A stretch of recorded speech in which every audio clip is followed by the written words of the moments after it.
ओम शांति। आज 2/4/2025 की साकार मुरली से है। बाबा ने इसमें कहा कि इस पुरानी पतित दुनिया से तुम्हारा बेहद का वैराग्य चाहिए, क्योंकि तुम्हें पावन बनना है। तुम्हारी चढ़ती कला से सबका भला होता है। कहा जाता है आत्मा अपना ही शत्रु अपना ही मित्र है। सच्ची मित्रता क्या है? तो एक बाप की श्रीमत पर सदा चलते रहना, यही सच्ची मित्रता है। सच्ची मित्रता है एक बाप को याद कर पावन बनना और बाप से पूरा वर्षा लेना। यह मित्रता करने की युक्ति बाप ही बतलाते हैं। संगम युग पर ही आत्मा अपना मित्र बनती है। बाबा ने कहा कि आधा कल्प भक्ति चलती है और आधा कल्प फिर ज्ञान की प्रारब्ध चलती है। भक्ति करते करते उतरना ही है। 84 जन्म पुनर्जन्म लेते नीचे उतरते हैं। फिर एक जन्म में तुम्हारी चढ़ती कला होती है। इसको कहा जाता है ज्ञान मार्ग। ज्ञान के लिए गाया हुआ ही है 1 सेकंड में जीवन मुक्ति। ड्रामा में जब तुम्हारे 84 जन्म पूरे होते हैं, तब चढ़ती कला से सबका भला होता है। बाबा ने कहा कलयुग में है अनेक मनुष्य, अनेक मतें, अनेक धर्म। सतयुग में होती ही है एक मत। छोटे बच्चों की बुद्धि में कुछ धारणा हो ना सके, बड़ा होता है तो फिर बैरिस्टर जज आदि बनते हैं। तो इसमें भी ऐसे है। कोई की बुद्धि में धारणा अच्छी होती है, बाप कहते हैं मैं आया हूँ पतित से पावन बनाने। यह सारा ज्ञान है बुद्धि से समझने का। इस समय सभी की बाप से विपरीत बुद्धि है। आत्मा में बाप के लिए प्यार है, रिगार्ड है, क्योंकि बाप को जानते हैं। यहाँ तुम सम्मुख हो, शिव बाबा से सुन रहे हो। वह मनुष्य सृष्टि का बीज रूप ज्ञान का सागर, प्रेम का सागर, आनंद का सागर है। गीता ज्ञान दाता परम पिता त्रिमूर्ति शिव परमात्मा वाच। श्री कृष्ण तो ऐसे नहीं कहेंगे कि शिव भगवान वाच। प्रेरणा से कुछ होता नहीं, ना उनमें शिव बाबा की प्रवेशता हो सकती है। शिव बाबा तो पराये देश में आते हैं। सतयुग तो श्री कृष्ण का देश है ना, तो दोनों की महिमा अलग अलग है। मुख्य बात ही यह है। बाप खुद कहते हैं मैं मनुष्य सृष्टि का बीज रूप हूँ। श्री कृष्ण के पास बलि चढ़ने की बात नहीं होती है। देवियों पर बलि चढ़ते हैं, देवताओं पर कोई कभी बलि नहीं चढ़ेंगे। तुम देवियाँ हो ना, तुम तो शिव बाबा के बच्चे हो, तन मन धन बलि चढ़ाते हो और कोई बात नहीं, इसलिए शिव और देवियों पर बलि चढ़ाते हैं। संगम युग पर हर एक आत्मा को बाप आकर मित्र बनाते हैं। आत्मा अपना मित्र बनती है। श्रीमत मिलती है तो समझते हैं हम बाप को की मत पर चलेंगे। अपनी मत पर आधा कल्प चले, अब श्रीमत पर सदगति को पाना है। इसमें अपनी मत चल ना सके। इस समय परमात्मा हमारा बाप भी है, टीचर भी है। बाप की आशीर्वाद तो अंडरस्टूड है ही। बाप बच्चे को चाहते हैं बच्चा आए तो उसको धन दूं, तो यह आशीर्वाद हुई ना। बाबा कहते जैसा बाप वैसे बच्चे। दिन प्रतिदिन हर चीज़ तमो प्रधान होती जाती है, तत्व भी तमो प्रधान होते जाते हैं। अभी तुम बच्चों की बुद्धि में बाप के साथ योग रखने से रोशनी आ गई है। बाप कहते हैं जितना याद में रहेंगे उतना लाइट बढ़ती जाएगी। याद से आत्मा पवित्र बनती है, लाइट बढ़ती जाती है। याद ही नहीं करेंगे तो लाइट मिलेगी नहीं। याद से लाइट वृद्धि को पाएगी। याद नहीं किया तो कोई विकर्म कर लिया तो लाइट कम हो जाएगी। बाबा ने कहा, बाप ने यह समझाया है, सतयुग में 9 लाख ही होंगे, फिर उनसे वृद्धि भी होगी ना।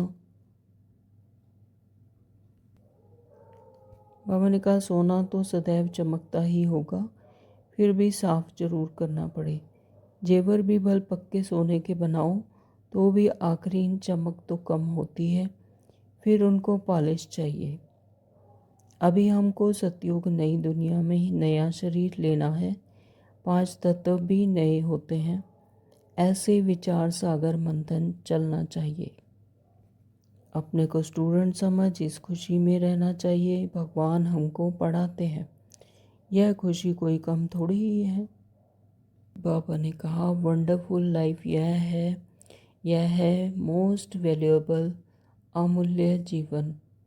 इनका मूल्य कथन नहीं किया जा सकता। इस समय तुम ही सर्विस करते हो। यह लक्ष्मी नारायण कुछ भी सर्विस नहीं करते। तुम्हारी लाइफ बहुत वैल्यूएबल है, जबकि औरों का भी ऐसा जीवन बनाने की सर्विस करते हो। वैष्णव देवी का भी मंदिर है ना, तो अभी तुम सच्चे सच्चे वैष्णव बनते हो। वैष्णव माना जो पवित्र हैं। अभी तुम्हारा खान पान भी वैष्णव है। जगदम्बा के यह सब बच्चे ब्रह्मा कुमार कुमारियां हैं ना, ब्रह्मा और सरस्वती बाकी बच्चे हैं उनकी संतान।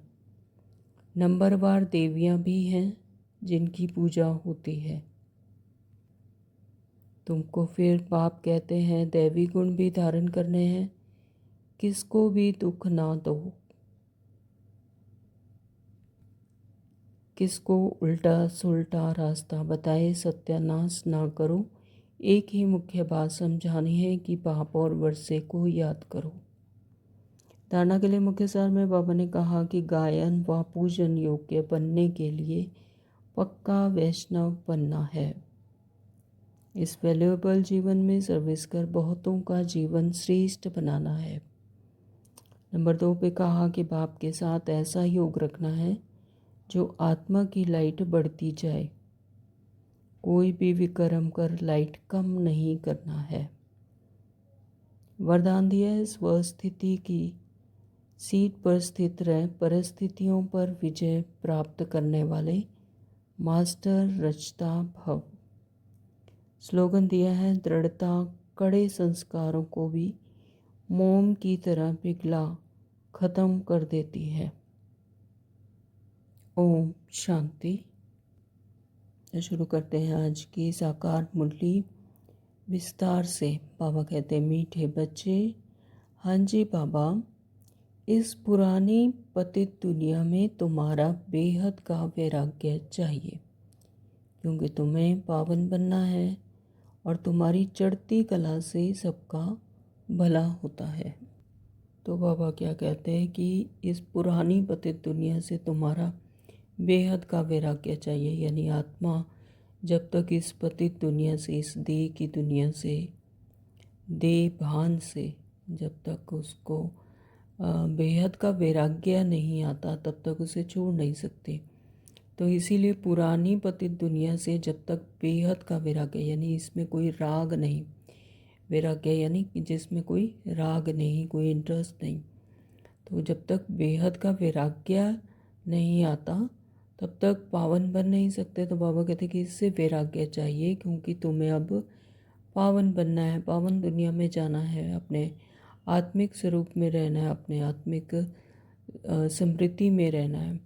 तो तुम्हारी चढ़ती कला से सबका भला होता है। तो जैसे जैसे आत्मा जब अपनी आत्मिक समृद्धि में रहती है तो वहाँ का वायुमंडल भी शक्तिशाली होगा, और जो बाकी आत्माएं हैं उनकी भी चढ़ती कला उसी तरह से बन जाती है। उन्हें भी परमात्मा की याद आती, परमात्मा का परिचय मिलता है।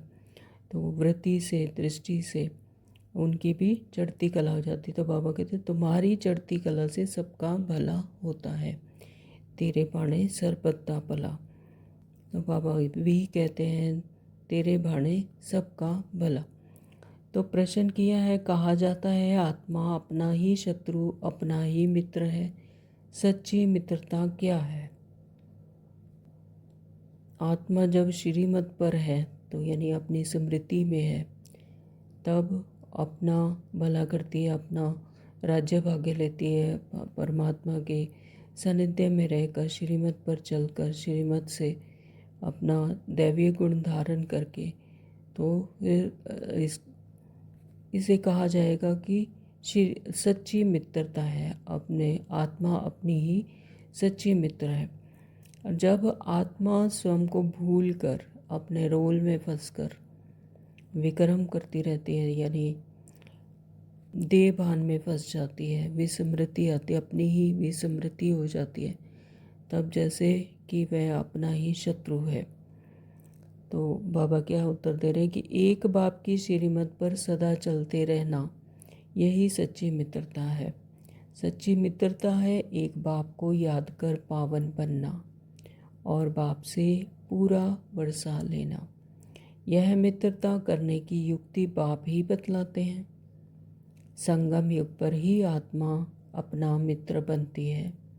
तो संगम युग पर जब आत्मा को अपनी स्मृति आती है, अपने आत्मिक स्थिति में टिकती है, तभी वह अपना मित्र बनती है। गीत है तूने रात गवाई। ओम शांति, ओम शांति बाबा। यूँ तो यह गीत है भक्ति मार्ग के।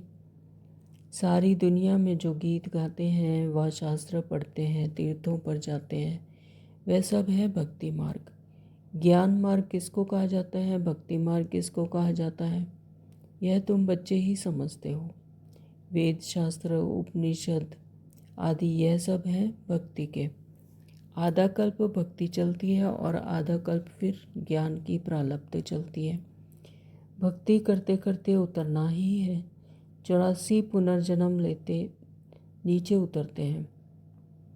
तो नीचे उतरना यानी जो आत्मा की हाईएस्ट स्टेज है उससे नीचे उतरती जाती है, उसकी डिग्री कम होती जाती है, उसकी परसेंटेज जो पवित्रता की है वो कम होती जाती है। 84 पुनर्जन्म लेते लेते पुरानी होती जाती है, तमो प्रधानता में आ जाती है। फिर एक जन्म में तुम्हारी चढ़ती कला होती है, यानी फिर से श्रीमत पाकर परमात्मा का परिचय पाकर अपनी आत्मिक स्मृति से फिर से आत्मा चढ़ती कला में हो जाती है, यानी श्रेष्ठ बन जाती है, सतो प्रधान बन जाती है। तो इसको कहा जाता है ज्ञान मार्ग। ज्ञान के लिए गाया हुआ है 1 सेकंड में जीवन मुक्ति।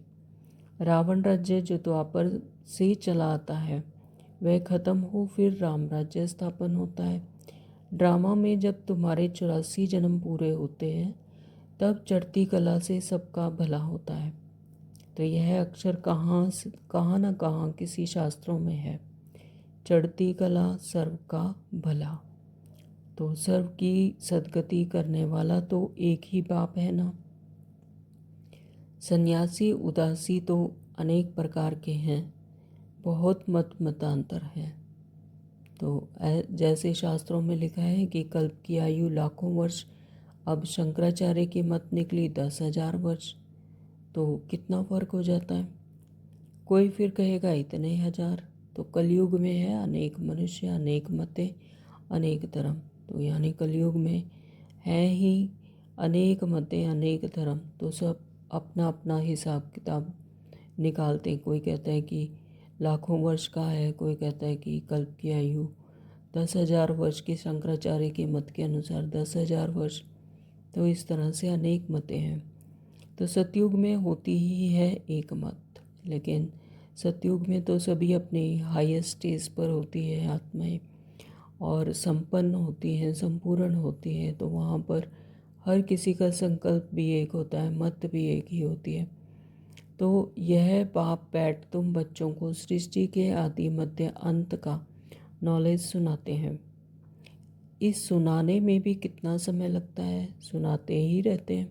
ऐसे नहीं कह सकते कि पहले क्यों नहीं यह सब सुनाया।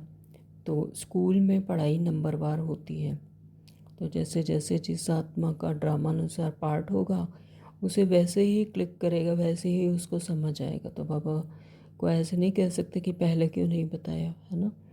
तो स्कूल में पढ़ाई नंबरवार होती है। छोटे बच्चों को ऑर्गन्स छोटे होते हैं, उनको थोड़ा सिखलाते हैं, फिर जैसे जैसे ऑर्गन्स बड़े होते जाएंगे तो बुद्धि का ताला खुलता जाएगा। तो यहाँ छोटे बच्चे, बड़े बच्चे और ऑर्गन्स की बात यह है कि ज्ञान की, श्रीमद् की धारणा की बात है कि जैसे छोटे बच्चे यानी जिनको अभी धारणा कम है, तो वह जैसे छोटे बच्चे हैं और फिर धीरे धीरे जो जो ज्ञान की धारणा बढ़ती जाएगी तो जैसे वो बड़े हो जाएंगे तो फिर बुद्धि का ताला भी खुलता जाएगा।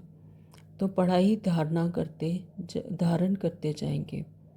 छोटे बच्चों की बुद्धि में कुछ धारणा हो ना सके, बड़ा होता है फिर बैरिस्टर जज आदि बनते हैं, इसमें भी ऐसे ही है।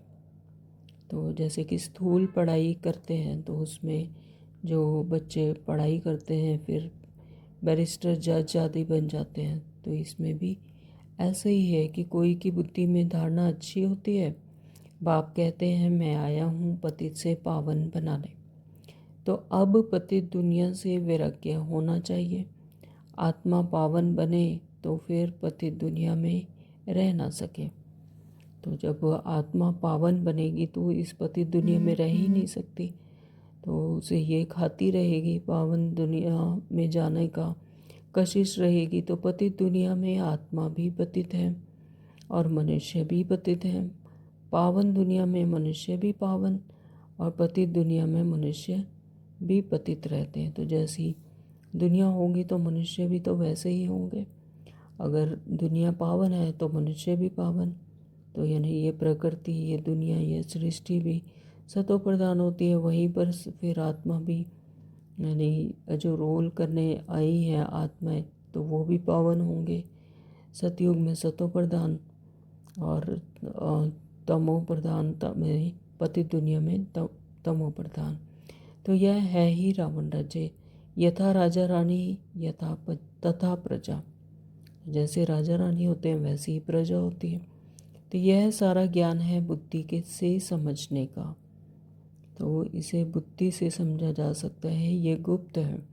तो इस समय सभी की बात बाप से है विपरीत बुद्धि।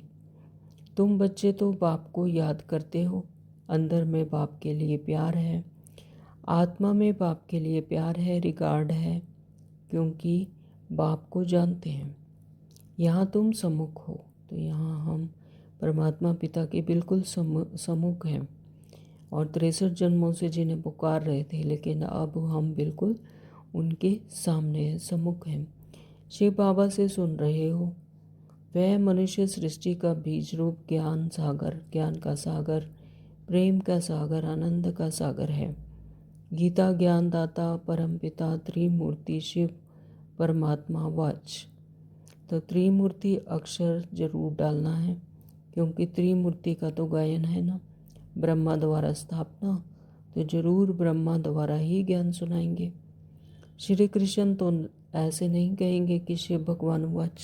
तो ज्ञान कौन सुनाते हैं? ब्रह्मा बाबा को संगम युग पर ड्रामानुसार उन्हीं की ही नींद, उनका ही बाढ़ नोंद है संगम युग पर, वही ज्ञान सुनाते हैं, उनके द्वारा ही ज्ञान सुनाएंगे। श्री कृष्ण तो नहीं कह सकते कि शिव भगवान वाच, क्योंकि श्री कृष्ण तो सतयुग में होते हैं, वो तो प्रारब्ध वहाँ पर भोगते हैं, तो वहाँ पर तो ज्ञान सुनाने की बात ही नहीं। तो बाबा कहते हैं कि श्री कृष्ण तो ऐसे नहीं कहेंगे कि शिव भगवान वाच। प्रेरणा से कुछ होता नहीं, ना उनमें शिव बाबा की प्रवेशता हो सकती है, तो वहाँ तो शिव बाबा के आने की नोंद ही नहीं है ड्रामानुसार। तो बाबा कहते हैं वहाँ पर तो शिव बाबा की प्रवेशता होती नहीं। कहाँ होती है? संगम युग पर ब्रह्मा बाबा के तन में। तो शिव बाबा तो पराय देश में आते हैं, पराय देश यानी इस पतित दुनिया में, इस तमो प्रधान दुनिया में शिव बाबा हम बच्चों को वापस अपने घर ले जाने के लिए आते हैं। तो सतयुग तो श्री कृष्ण का देश है ना, तो दोनों ही महिमा अलग अलग है, मुख्य बात ही यह है। सतयुग में गीता तो कोई पढ़ते नहीं, तो सतयुग में तो गीता सुनाने की दरकार ही नहीं, वहाँ ना तो ज़रूरत है ना ही पढ़ते हैं। तो भक्ति मार्ग में तो जन्म जन्मांतर पढ़ते हैं, ज्ञान मार्ग में तो वह हो ना सके। भक्ति मार्ग में ज्ञान की बातें होती नहीं, अभी रचता बाप ही रचना के आदि मध्य अंत का ज्ञान देते हैं। तो मनुष्य तो रचता हो ना सके, तो मनुष्य तो रचता हो नहीं सकते। रचता कौन होते हैं? स्वयं परम पिता परमात्मा। हम सब कौन है? रचना। तो मनुष्य कह ना सके कि मैं रचता हूँ। बाप खुद कहते हैं, मैं मनुष्य सृष्टि का बीज रूप हूँ, मैं ज्ञान का सागर, प्रेम का सागर, सर्व का सद्गति दाता हूँ। तो कौन है सद्गति दाता? स्वयं परमपिता परमात्मा शिव। तो श्री कृष्ण की महिमा ही अलग है। तो यह पूरा कंट्रास्ट लिखना चाहिए, जो मनुष्य पढ़ने से झट समझ जाए कि गीता का ज्ञान दाता श्री कृष्ण नहीं है। इस बात को स्वीकार किया तो यह तुमने जीत पहनी। तो जब इस बात पर विश्वास हो जाता है कि वाकई श्री कृष्ण ज्ञानदाता नहीं है, गीता का ज्ञानदाता कौन है? शिव है। तो श्री कृष्ण का नाम डाल दिया, तो बाबा कहते कि इस बात को स्वीकार कर लिया तो जैसे तुमने जीत पहन ली, यानी तुम्हें ज्ञान समझ आ गया। तो मनुष्य श्री कृष्ण के पिछाड़ी कितना हैरान होते हैं। जैसे शिव के भक्त शिव पर गला काट देने को तैयार हो जाते हैं, बस हमको शिव के पास जाना है। वैसे वे समझाते हैं श्री कृष्ण के पास जाना है, परंतु श्री कृष्ण के पास जा ना सके। श्री कृष्ण के पास बलि चढ़ने की बात ही नहीं होती। श्री कृष्ण के लिए किसी ने बलि चढ़ाई तो बाबा कहते हैं कि श्री कृष्ण के पास तो बलि चढ़ने की बात ही नहीं होती है, देवियों पर बलि चढ़ाते हैं। तो इस स्थूल दुनिया में भी जो देवियों पर बलि चढ़ते हैं, देवताओं पर कभी कोई बलि नहीं चढ़ेंगे। तुम देवियाँ हो ना। तो बाबा अपने बच्चों को कह रहे हैं कि तुम देवियाँ हो, तुम शिव बाबा के बने हो, तो शिव बाबा पर भी बलि चढ़ते हैं। शास्त्रों में हिंसक बातें लिख दी हैं। तुम तो शिव बाबा के बच्चे हो, तन मन धन बलि चढ़ाते हो। यानी जब पूरी संपूर्णता से श्रीमत पर चलते हैं उसे कहते हैं बलि चढ़ना। तो बाबा कहते हैं तुम शिव बाबा के बच्चे हो तो तन मन धन बलि चढ़ाते हो, और कोई बात नहीं, इसलिए शिव और देवियों पर बलि चढ़ाते हैं। तो यह सूक्ष्म बात थी, तो सिंबॉलिकल वहाँ पर देवियों पर बलि चढ़ाते हैं। तो अब गवर्नमेंट ने शिव काशी पर बलि चढ़ाना बंद कर दिया है। तो ऐसे शिव काशी पर बलि चढ़ते थे तो और सोचते थे कि समझते थे कि अपने पिछले विक्रम ख़त्म हो गए।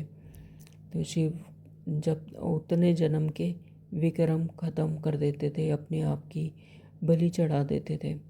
तो अभी बाबा कहते कि अभी वह तलवार ही नहीं है। भक्ति मार्ग में जो आपाघात करते हैं, यह भी जैसे अपने साथ शत्रुता करने का उपाय है।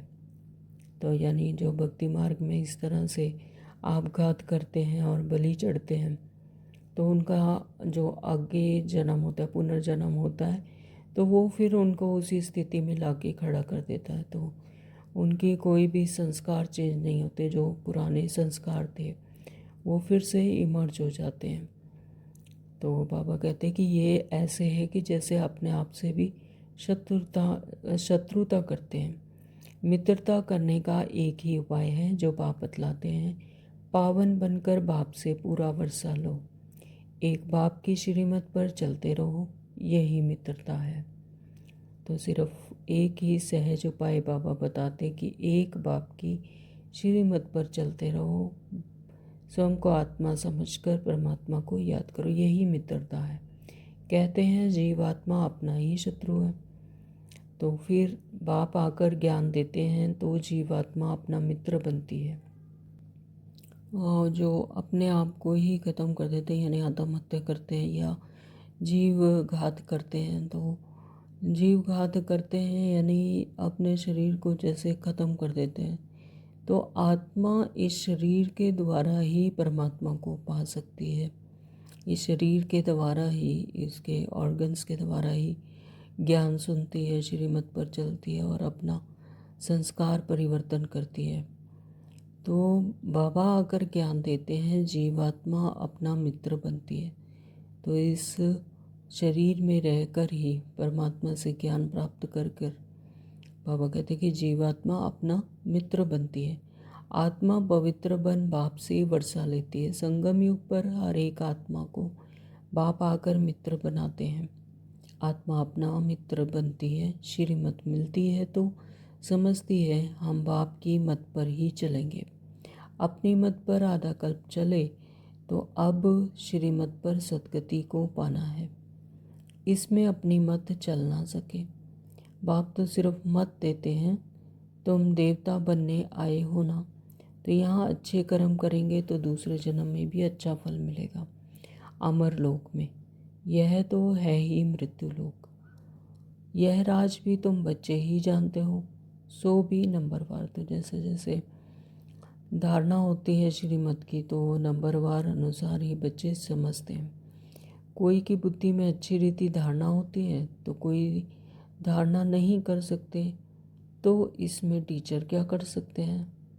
तो टीचर से कृपा व आशीर्वाद मांगेंगे क्या? तो बाबा कह रहे हैं कि यहाँ पर तो सिर्फ श्रीमत को अच्छी रीति धारण करने की बात है कि टीचर से कृपा व आशीर्वाद मांगने की कोई दरकार ही नहीं, ना ही टीचर कृपा और आशीर्वाद करते हैं। टीचर तो पढ़कर अपने घर चले जाते हैं। टीचर तो पढ़ाकर अपने घर चले जाते हैं। जैसे स्कूल में भी टीचर बच्चों को पढ़ाकर अपने घर चले जाते हैं, लेकिन जो बच्चों को खुद स्वयं ही पढ़ना होता है। तो इसी तरह से बाबा कहते हैं कि टीचर पढ़ाकर अपने घर चले जाते हैं। स्कूल में पहले पहले खुदा की बंदगी आकर करते हैं, हे खुदा हमको पास कराना, तो फिर हम आपको भोग लगाएंगे। टीचर को कभी नहीं कहेंगे कि आशीर्वाद करो। इस समय परमात्मा हमारा बाप भी है, टीचर भी है।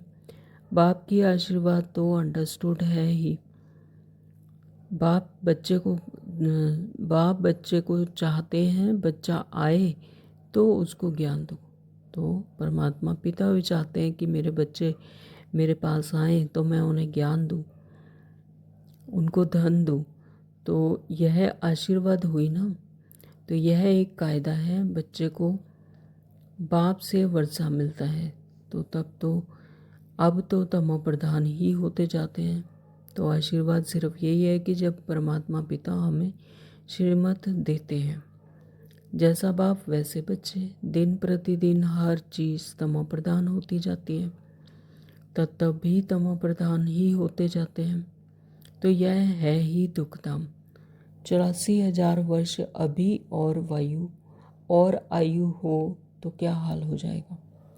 तो बाबा कहते हैं कि जैसे और शास्त्रों में लिखा है या और धर्मों में ऐसे कहते हैं कि लाख वर्ष है, 40,000 वर्ष है। तो बाबा कहते हैं अगर 40,000 वर्ष अभी और आयु हो तो क्या हाल हो जाएगा।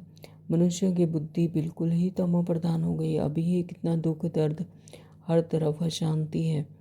तो अगर 40,000 और इसी तरह से चलने सृष्टि तो फिर क्या हाल होगा। तो अभी तुम बच्चों की बुद्धि में बाप के साथ योग रखने से रोशनी आ गई है। बाप कहते हैं जितना याद में रहेंगे उतना लाइट बढ़ती जाएगी। याद से आत्मा पवित्र बनती है, लाइट बढ़ती जाती है। याद ही नहीं करेंगे तो लाइट मिलेगी नहीं। तो याद से ही आत्मा में प्रकाश आता है, लाइट मिलेगी, लाइट बढ़ती जाती है। तो जैसे जैसे याद करती है आत्मा परमात्मा को, तो उसकी भी लाइट बढ़ती जाती है। याद से लाइट वृद्धि को पाएगी। याद नहीं किया तो फिर विकर्म कर लिया तो लाइट कम हो जाएगी। तो अगर किसी ने कोई विकर्म कर लिया तो उनकी लाइट भी कम होती जाएगी। जो उनका खाता है पुण्य का, जैसे वो कम होता है तो डिप्लीट हो जाता है, तो फिर लाइट कम हो जाएगी। तुम पुरुषार्थ करते हो सतो प्रधान बनने का। यह बड़ी समझने की बातें हैं। याद से ही तुम्हारी आत्मा पवित्र होती जाएगी। तुम लिख भी सकते हो यह रचयिता और रचना का ज्ञान श्री कृष्ण दे नहीं सकते, वह तो है प्रारब्ध। तो श्री कृष्ण जो है वो क्या है, सतयुग की प्रारब्ध है। तो वो रचयिता और रचना का ज्ञान श्री कृष्ण नहीं दे सकते, तो जीवन मरण में आते हैं। तो वह तो फर्स्ट प्रिंस ऑफ सतयुग है। तो यह भी लिख देना चाहिए कि 84वें अंतिम जन्म में श्री कृष्ण की आत्मा फिर से ज्ञान ले रही है, फिर फर्स्ट नंबर में जाते हैं। तो 84 जन्म श्री कृष्ण के भी 84 जन्म होते हैं, तो वो भी अपनी लास्ट के जन्म में ज्ञान लेते हैं और फिर फर्स्ट नंबर पर आते हैं। तो धारणा से यथार्थ रीति याद करके अपनी हायर स्टेज पर पहुंचती है आत्मा और फिर फर्स्ट नंबर पर आ जाती है। तो बाप ने यह भी समझाया है सतयुग में 9 लाख ही होंगे। तो सतयुग में आत्माएं 9 लाख ही होंगी वहाँ पर, फिर उनसे वृद्धि भी होगी ना, और फिर धीरे धीरे वृद्धि को पाती जाती है और फिर सारे युगों में बढ़ती जाती हैं आत्माएं। बाबा कहते 84 जन्म ही गाए जाते हैं। जो अच्छी रीति इम्तिहान पास करेंगे वह पहले पहले आएंगे। तो जिनकी जैसी स्टेज होगी, जो फ्रिक्वेंसी मैच करेगी, तो उसी स्टेज पर, उसी स्टेज की आत्माओं में उनका जन्म होगा। तो यानी जो अच्छी रीति इम्तिहान पास करेंगे तो फिर वह पहले पहले आएंगे। तो जितना देरी से जाएंगे तो मकान पुराना तो कहेंगे ना। तो बाबा कह रहे हैं कि जो आत्माएं यानी देर से आएंगी तो फिर ये जो प्रकृति है, जो सतो प्रधानता से सतो और फिर सतो से रजो में आ जाएगी। तो बाबा कहते हैं जितनी देरी से जाएंगे फिर मकान पुराना तो कहेंगे ना। तो यह सृष्टि भी उतनी ही पुरानी होती जाएगी। तो नया मकान बनता है, फिर दिन प्रतिदिन आयु कम होती जाएगी। तो कोई भी चीज़ है वो पहले नई होती, फिर धीरे धीरे वो पुरानी होती जाती है। तो ऐसे ही सृष्टि चक्कर भी पहले सतो प्रधान होती है, फिर धीरे धीरे सतो, फिर रजो, फिर तमों में जाती है। तो वहाँ तो सोने के महल बनते हैं, वह तो पुराने हो ना सके। सोना तो सदैव चमकता ही होगा, फिर भी साफ जरूर करना पड़े। जेवर भी भल पक्के सोने के बनाओ तो भी आखिरी चमक तो कम होती है, फिर उनको पॉलिश चाहिए। तो तुम बच्चों को सदैव यह खुशी रहनी चाहिए कि हम नई दुनिया में जाते हैं। इस नर्क में यह अंतिम जन्म है। इन आँखों से जो देखते हो, जानते हो, यह पुरानी दुनिया, पुराना शरीर है। अभी हमको सतयुग नई दुनिया में नया शरीर लेना है। 5 तत्व भी नए होते हैं। ऐसे विचार सागर मंथन चलना चाहिए। यह पढ़ाई है ना, अंत तक तुम्हारी यह पढ़ाई चलेगी। पढ़ाई बंद हुई तो विनाश हो जाएगा। तो अपने को स्टूडेंट समझ इसी खुशी में रहना चाहिए ना, भगवान हमको पढ़ाते हैं। तो यह खुशी कोई कम थोड़ी ही है कि स्वयं परम पिता इस सृष्टि के रचयिता हमें स्वयं पढ़ा रहे हैं। तो यह क्या खुशी कम है? बाबा कहते हैं ये खुशी कोई कम थोड़ी ही है। परंतु साथ साथ माया भी उल्टा काम करा देती है। तो माया भी बलवान है। तो माया भी महावीर बच्चों की ही परीक्षा लगती है। बाबा कहते हैं कि माया भी उल्टा काम करा लेती है। 5-6 वर्ष पवित्र रहते फिर माया गिरा देती है। तो एक बार गिरे तो फिर वह अवस्था हो ना सके। हम गिरे हैं तो वह घृणा आती है। अभी तुम बच्चों को सारी स्मृति रखनी है। इस जन्म में जो पाप किए हैं, हर एक आत्मा को अपने जीवन का तो पता है ना। कोई मंद बुद्धि, कोई विशाल बुद्धि होते हैं। छोटेपन की हिस्ट्री याद तो रहती है ना। तो यह बाबा भी छोटेपन की हिस्ट्री सुनते हैं ना। बाबा को वह मकान आदि भी याद है, परंतु अभी तो वहाँ भी सब नए मकान बन गए होंगे। 6 वर्ष से लेकर अपनी जीवन याद रहती है। तो सभी को अपना बचपन याद रहता है। बाबा कहते हैं कि 6 वर्ष से लेकर अपनी सारी जीवन कहानी याद रहती है। अगर भूल गया तो डल बुद्धि कहेंगे। बाप कहते हैं अपनी जीवन कहानी लिखो। लाइफ की बात है ना, तो मालूम पड़ता है लाइफ में कितने चमत्कार थे। गांधी, नेहरू आदि के कितने बड़े बड़े वॉल्यूम बनते हैं। लाइफ तो वास्तव में तुम्हारी बहुत वैल्यूएबल है। बाबा करें कि जिन्होंने इस दुनिया में रहते हुए भी कोई बड़े काम किए, महान आत्माएं जैसे गांधी, नेहरू आदि हैं, उन्होंने कितने बड़े बड़े काम किए, तो जैसे कि उनके भी जीवन गाथा की बड़े बड़े वॉल्यूम बनते हैं। लाइफ तो वास्तव में तुम्हारी वैल्यूएबल है, लेकिन उनसे भी ज़्यादा तुम्हारी लाइफ जो है वो वैल्यूएबल है, गुप्त है। वंडरफुल लाइफ यह है मोस्ट वैल्यूएबल, अमूल्य जीवन। इनका मूल्य कथन नहीं किया जा सकता, तो इसका तो मूल्य भी नहीं लगाया जा सकता। बाबा कहते हैं इसका मूल्य कथन नहीं किया जा सकता, कहा भी नहीं जा सकता। इस समय तुम ही सर्विस करते हो, यह लक्ष्मी नारायण कुछ भी सर्विस नहीं करते। तुम्हारी लाइफ बहुत वैल्यूएबल है, जबकि औरों का भी ऐसा जीवन बनाने की सर्विस करते हो। तो लक्ष्मी नारायण का जो जो सतयुग में जो लक्ष्मी नारायण है, तो वो तो कोई सर्विस नहीं करते, क्योंकि सतयुग में तो सर्विस करने की दरकार ही नहीं।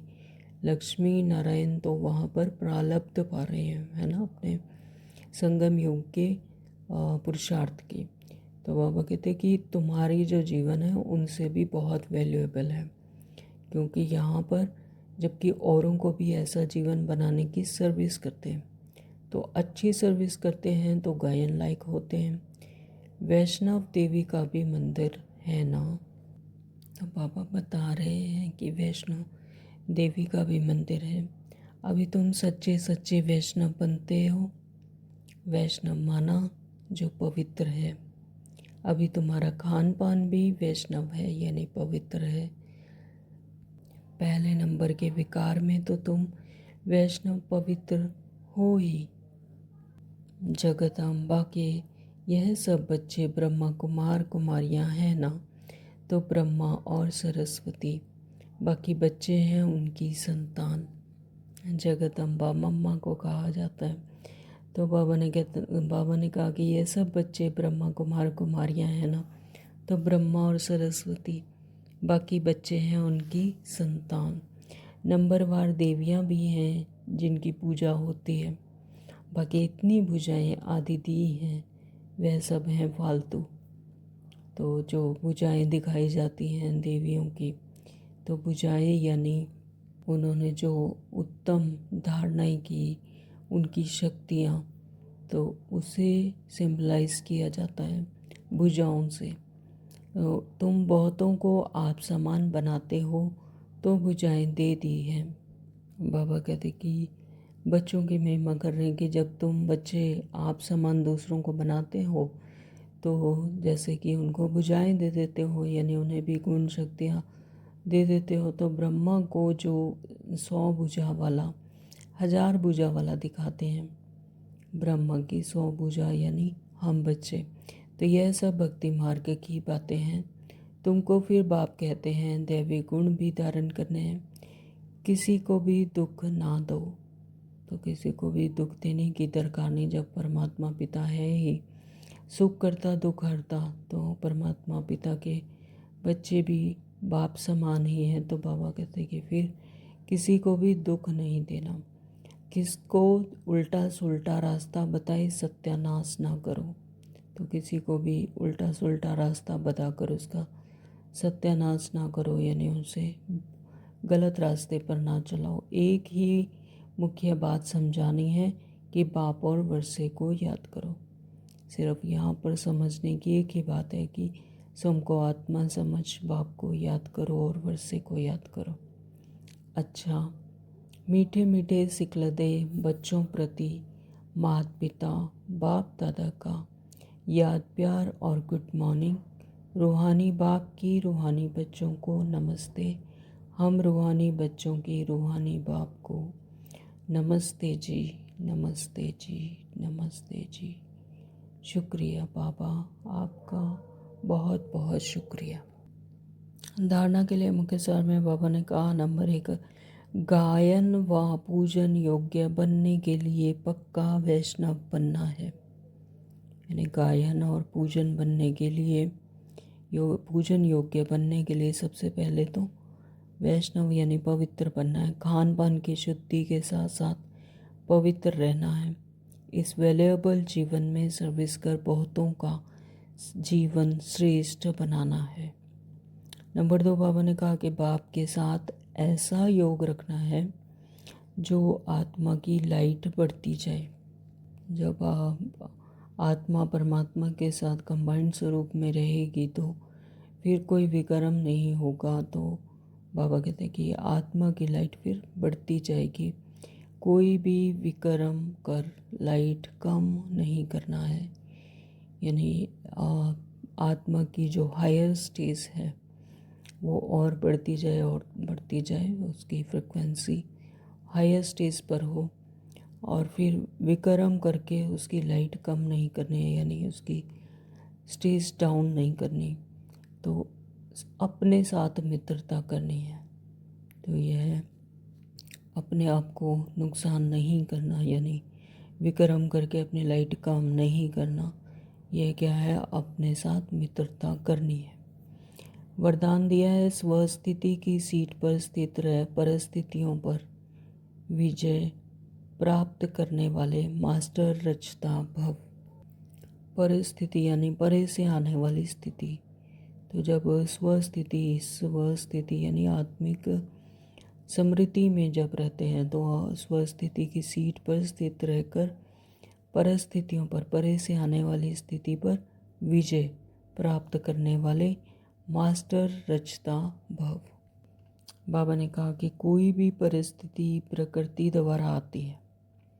तो कोई भी परिस्थिति प्रकृति के द्वारा ही आती है, इसलिए परिस्थिति रचना है और स्वस्थिति वाला रचयिता है। तो जो स्वस्थिति आत्मिक स्थिति है वो रचयिता है, और परिस्थिति क्या है? परे की स्थिति यानी रचना, वो है रचना, और स्वस्थिति वाला है रचयिता। तो मास्टर रचता और वह मास्टर सर्वशक्तिवान कभी हार नहीं खा सकते।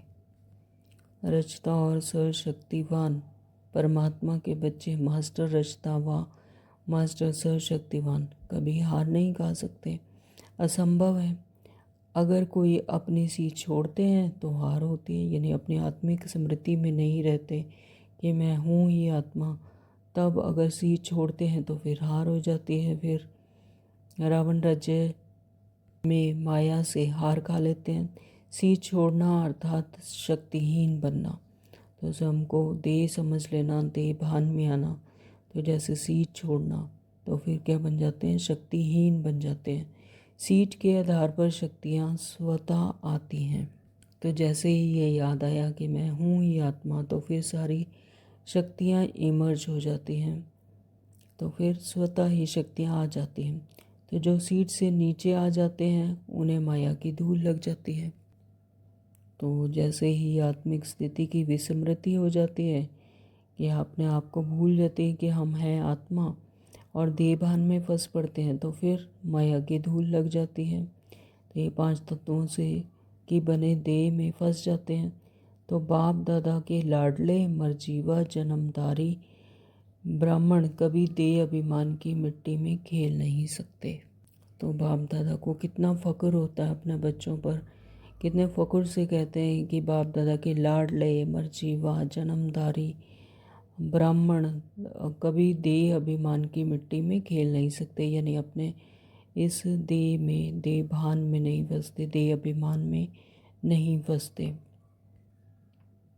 स्लोगन दिया है आज बाबा ने, दृढ़ता कड़े संस्कारों को भी मोम की तरह पिघला कर ख़त्म कर देती है। तो स्थूल में भी देखते हैं कि जहाँ दृढ़ता है फिर वहाँ सफलता है ही। तो जो कड़े संस्कार 63 जन्मों से बने हुए हैं उनसे फिर छूटने का एकमात्र ही तरीका है दृढ़ता। जब ऐसा संकल्प कर लिया जाए दृढ़ता से कि मुझे करना ही है ड्रामा पर दृढ़ता से निश्चय, तो फिर सहजता से कड़े संस्कारों को भी मोम की तरह पिघलाना, ख़त्म करना संभव है। तो बाबा कहते हैं कि दृढ़ता कड़े संस्कारों को भी मोम की तरह पिघलाकर ख़त्म कर देती है। ओम शांति। अव्यक्त इशारे हैं, कंबाइंड रूप की स्मृति से सदा विजयी बनो। जैसे ज्ञान स्वरूप हो ऐसे स्नेह स्वरूप बनो। तो ज्ञान के साथ साथ स्नेह स्वरूप भी बनना है। बाबा कहते हैं कि जैसे ज्ञान स्वरूप हो वैसे ही स्नेह स्वरूप भी बनो।